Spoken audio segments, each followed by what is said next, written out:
Siria está aquí, a 8 horas de avión de España. Es la mitad de grande y su población se concentra aquí. ¿Por qué? Porque toda esta zona es un enorme desierto, pero un desierto muy importante. Tiene 1/3 de las reservas de petróleo del mundo y también de gas natural. Según algunos, el nuevo petróleo. Para sacarlo de aquí y llevarlo a Europa, hay que rodear toda esta península y salir por el canal de Suez. Como te puedes imaginar, aquí te cobran. Pero hay otra manera más fácil, la línea recta. El que controle estas tuberías las puede abrir y cerrar, como un grifo. Si no pagas, no hay petróleo, ni gas. Esta región es increíble. La civilización en el planeta empieza en 3 sitios y este es uno de ellos. Mesopotamia, aquí. Sumer, que te sonará menos, pero es donde empieza todo, aquí también. ¿Recuerdas la Torre de Babel de la Biblia? La hicieron estos tíos. Egipto, aquí. Siempre ha sido un punto de contacto entre Oriente y Occidente, dando a Asia salida al Mediterráneo. Quizá por eso aquí nacen las principales religiones monoteístas, el judaísmo, el cristianismo y el islam. El islam es el último que llega y de hecho acoge a las 2 anteriores. Adán, Noé, Moisés, Jesucristo son considerados profetas islámicos. Bueno, al grano. Como la zona es brutal, todos han querido controlarla y siempre ha estado dentro de algún imperio. Los persas, los griegos, los romanos. El imperio romano termina partiéndose en 2 y finalmente solo sobrevive esto. Ahora es cuando la última religión monoteísta, el Islam, construye su propio imperio. ¿Te acuerdas de las cruzadas? Bueno, pues son los europeos cristianos intentando recuperar esta zona de la que estamos hablando. Los últimos en llegar son los turcos, que ojo, no vienen de Turquía, sino de muy lejos en Asia, junto con Gengis Khan. Lo conquistan todo y fundan el Imperio Otomano. El Imperio Otomano se queda ahí hasta la Primera Guerra Mundial. 600 años. Cuando acaba la Primera Guerra Mundial, aparecen pequeños países donde antes estaba el Imperio Otomano. Y por primera vez vemos a Siria en un mapa. Hasta ahora la habíamos dibujado para no perdernos. ¿Y quién se inventa estos países? Bueno, lo que te voy a contar es alto secreto. O lo era en 1916. Este súper secreto se llama Acuerdo de Sykes-Picot. Los franceses y los ingleses no podían derrotar solos al Imperio Otomano. Solo podían si les apoyaba la gente que vivía dentro. En su mayoría, árabes. ¿Cómo se los ganaron? Pues les prometieron la Gran Arabia, un país solo para ellos. El único problema es que era un timo. Antes de seguir, recuerda una cosa. Los árabes son un pueblo, pero no una religión. O sea, un árabe puede ser musulmán, puede ser cristiano, y antes del Islam parece que hubo tribus árabes con tradiciones judías. Bueno, pues a los árabes no les dieron ese único país que les habían prometido. En su lugar, franceses y británicos crearon muchos países pequeños. Estos países, obviamente, no eran países de verdad, sino zonas bajo su control, con gobernantes puestos por ellos. Durante este tiempo hacen lo que quieren con la zona. Recuerda que hay petróleo. Siria, aunque no tiene grandes reservas, tiene fácil salida al mar. Y Francia, que es la que se ha quedado con Siria, se lo da a compañías extranjeras. Después de la Segunda Guerra Mundial, los europeos se van. En el caso de Siria, son echados a patadas. Pero antes de irse, crean otro estado, Israel. No es el momento de hablar de ello, pero es un estado muy polémico que sus vecinos no reconocen. La prueba es que nada más irse los británicos, todos estos estados lo atacan. La zona, a partir de ahora, va a ser una bomba de relojería. Y mientras, ¿qué pasa en Siria? Bueno, pues no es muy estable. Tiene golpes de estado constantes. En esa época, aparece en Siria una ideología que se hace con el control y se expande por el mundo árabe, el Ba'ath. Esta ideología mezcla el antiguo sueño de una sola nación árabe con ideas socialistas. Y algo muy importante, es laica, o sea que no es religiosa. Siria se llega a unir con Egipto, un país con el que no tiene frontera.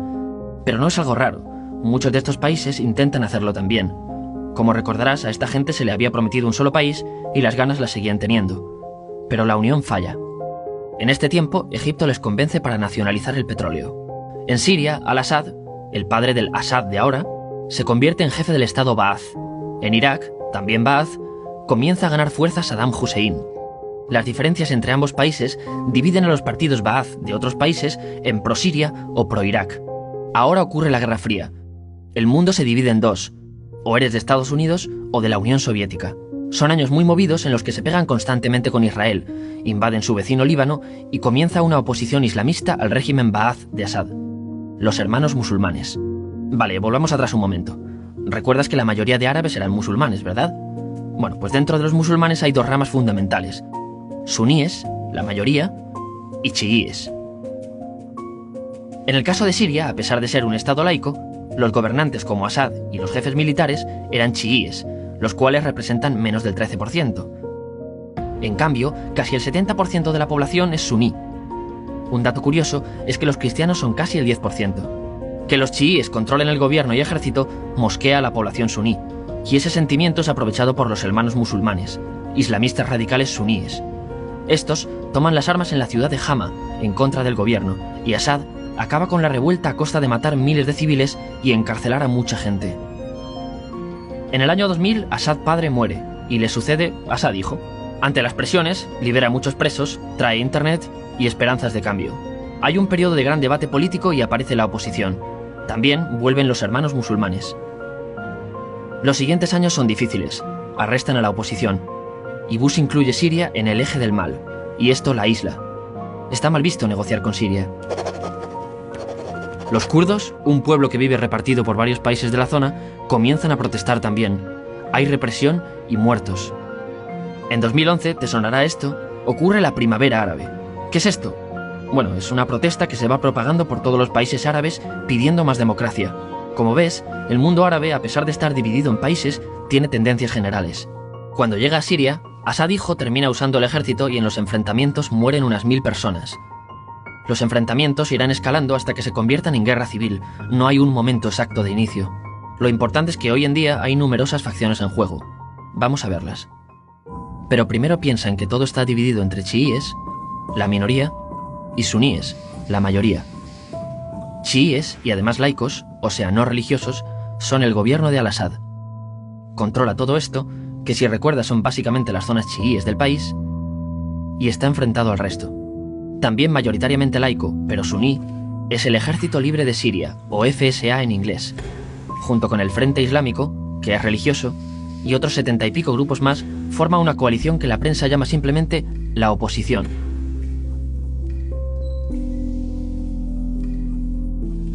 También suníes e islamistas, pero radicales, son al-Nusra, llamados Al-Qaeda en Siria porque son básicamente eso, Al-Qaeda en Siria. Otros islamistas radicales son el ISIS o Estado Islámico. Salen de Al-Qaeda en Irak, controlan la mayor parte de Siria e Irak y se han hecho famosos por sus atrocidades. Su objetivo teórico impacta a muchos. Es un Estado Islámico a lo largo de Asia, África y Levante. Aunque a ti ya te suena, ¿verdad? En naranja tenemos al pueblo kurdo, que recordarás porque el presidente al-Assad lo reprimió, al igual que gobiernos de países próximos también lo hacen. Ahora controlan militarmente esta zona. Antes de terminar, repasemos los apoyos internacionales a fecha de octubre de 2015.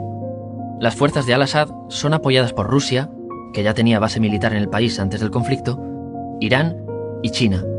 Todos son países de lo que Europa llama Oriente.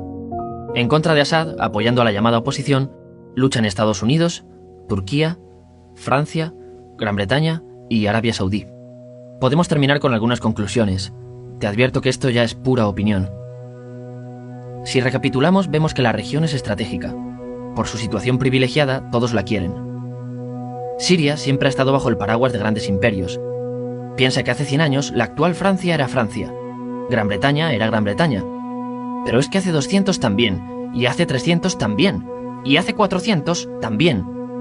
En cambio, Siria solo es Siria desde hace menos de 100 años, y solo se gobierna a sí misma desde hace poco más de 50. Además, jamás decidieron sus fronteras, se las impusieron. Europa dividió Oriente Medio a su antojo para controlarlo, diseñando países sin tener en cuenta su población.